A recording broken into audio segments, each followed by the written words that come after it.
Prashant, I'll come to you next. When there's a crisis in the society, when there's a scarcity, that's when the rifts come apart in any society. And in yours, the needs of the bourgeois are prioritized. And there's something that's not addressed in climate change conversations, the cultural hegemony behind, that is truly prevalent in a society, at all times. So this part of this intersectionality is not being addressed in climate change conversations. So what made you come up with this kind of a scenario? A little thought behind the story. Sure. Thank you for that question, Monisha. Just so to bring people up to speed, um, in my story, it's set a few years after the collapse of civilization on a small island called Sitadweep, which is roughly modeled on India's Lakshadweep. And to your question, the European guests in a hotel are grabbing an unfair proportion of the island's scarce water resources and are also kind of dominating the staff in the hotel, even though it's many years after the collapse of civilization. Um, and in sort of the most kind of powerful setting of within the story, one of the hotel's staff members is kind of held in the heat, tied up as a punishment for stealing. So this is really kind of reflecting that as the global commons shrink, as we're seeing with climate change, I don't think there's any reason to believe that the pie will be shared equally between people. I mean, I'm living in the UK for the over summer, and what we're seeing at the moment here is that aid budgets have been cut. I mean, I work my sort of day job as as a development economist. USAID got closed down entirely last year, um, and it's highly likely, I think, that as we end up contesting resources, that the people who already got positions of power will try to hold on to that power. So this is sort of shown very graphically in that short story, but I think it's a phenomenon that we need to just bear in mind that it's likely to happen. And I think this whole movement of climate justice, that a disproportionate um, share of the negative consequences from both climate adaptation and mitigation will probably fall upon the most vulnerable. I think as a society, we need to really sort of wake up to that. And in a way, this story is trying to say that don't assume that people will remain kind-hearted and generous. That's just not the case. I mean, I was reading figures for polling in England recently, and 60% of people consider aid money to be the most unnecessary part of government spending in the UK. So it's not just the US where people feel like this. This is the top priority for public expenditure cuts for British people. Just bear that in mind. Thank you. Thank you, Prashant. Um, I'll move over to you, Ayushi. Laila Ka Patang, a beautiful story. And when the story begins, it's showed as a fairly utopian society, and everything goes as per the norms and thing. But as the thing progresses with the characters, journey, we understand that it's a fairly fundamental society and Puritan one at that. And we see that the conflict between the characters' independence and the societal norms and values that are expected out of her. And what went into the making of this community? That is something that really interested me. Okay, so the first thought to the prompt of this anthology was that I wanted to build a community that rests on the bridge of reality and fiction.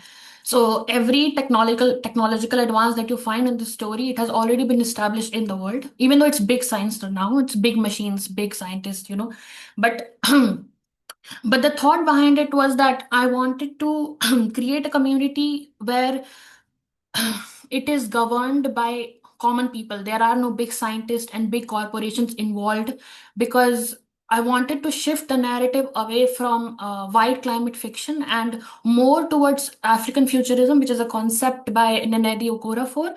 And it is basically that America is not the only place that survives when the catastrophe strikes us. And we are able to imagine futures or communities where It is governed by common people, and by common people I mean people like us. People, and I'm not saying that people from science background are not allowed there, but rather the corporation part of sustainable development is taken away. So the two factors that involve building any community is structure and meaning. So structure, I've already told that I wanted the community to be influenced by the theories that current climate social activists or professors already have. Like, for example, the community should be, your adobe should be next to a forest. That is the best way to go about a sustainable development. It cannot be in a city of concrete. You cannot have sustainable development in a city that is built on concrete. The other factor is meaning. Meaning, where the most central motive in the story is nervousness. Every character is nervous because they are just recovering from the great disaster that struck, and now they have built this community, and this community solely rests on the balance that everybody is under the agreement that they have foregone their selfish endeavors. That is the first thing. The indulgence is gone. They are agreeing to the factor, they're agreeing to the idea that rationing is very real, and they have to uh, sort of mold themselves and their um, basically personalities to what is required of them to maintain the system where everybody gets to eat, drink, and live, basically. So now, I specifically did not introduce a climax or a climatic destruction of the society towards the end, because for me the main question is not that the clash is between individual versus the system that they are residing in, but rather where the nuances. How do we educate the young generation with who will be basically ruling the world now?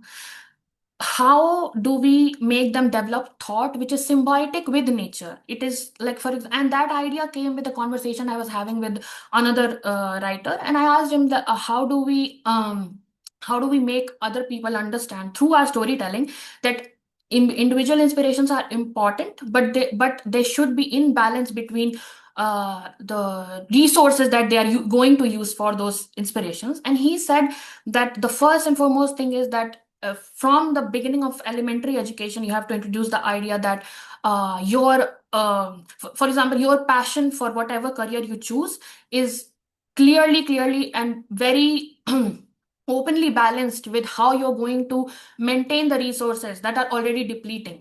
So, and very interestingly, the first meetup that Earthbound organized for us, where we were talking with policymakers and social activist, I asked a question where said the same question I put to a policymaker, and she said that this question will not be relevant in future because rationing will be a very real thing. So you have a ration for, let's say, 100 rupees to like spend on any resource.